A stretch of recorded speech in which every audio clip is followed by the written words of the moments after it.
The inmates were saying, fire officers, firemen, we have no problem with y'all. We want to achieve whatever we have to achieve, and we're going to light these fires. We have no problem with the fire service. So in other words, they were saying, like, we should not extinguish the fire. When I got there, the entire Capitol block was on fire. There were flames.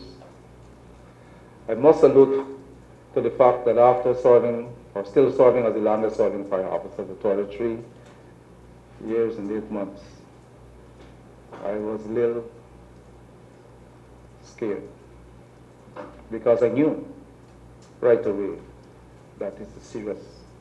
I respond to many fires at various prisons, working in various areas. But when I got there that morning, and I saw the entire block is on fire, and persons screaming, I realized it's a challenge for us. Compton's Fireman Chief Operations Officer of the Ghana Fire Service during recollections of some of the unfolding at the Camp Street Prison. He is the first of several joint service officers scheduled to offer testimony at the Camp Street Prison Commission of Inquiry this week. The firefighting operations during the prison unrest was commanded by Sparman.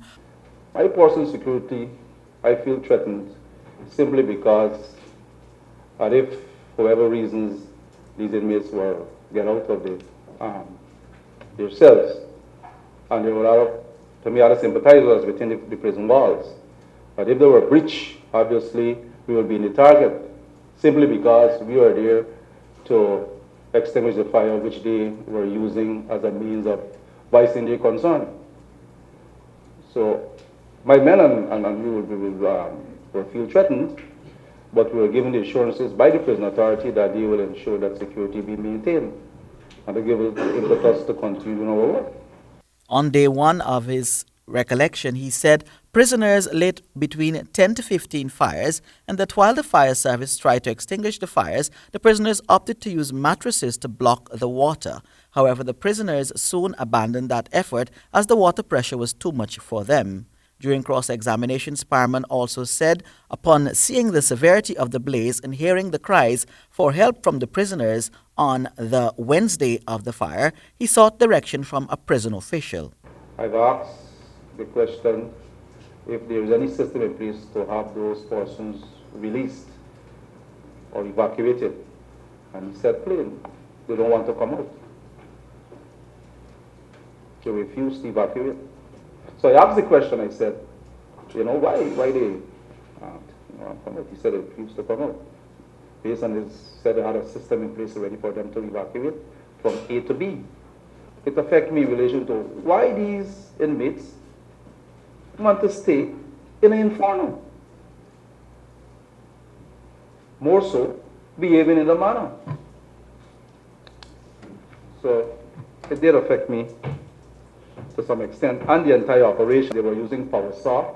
I personally saw officers here with keys going to the door and power saw, trying to get it open.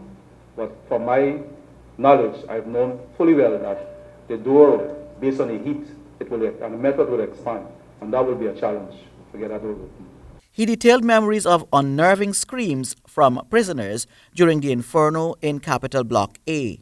He also spoke about images of charred bodies that are forever etched in his memory as the most traumatic experience he has had in his 33 years of firefighting. And when we got there, we saw a lot of bodies on the ground in front of the door.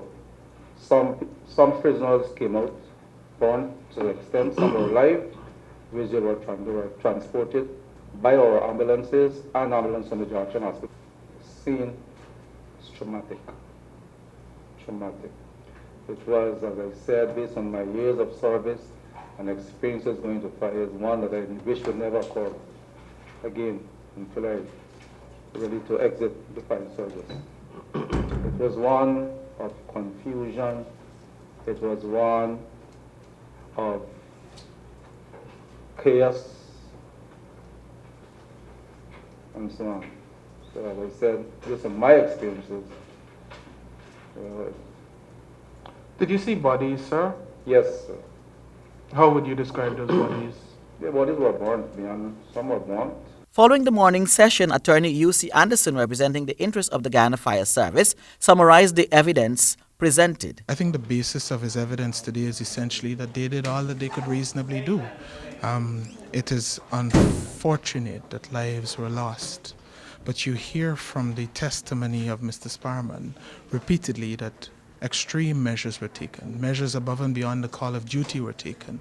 You hear from him repeatedly that there was obstruction and contributory negligence on the part of certain parties.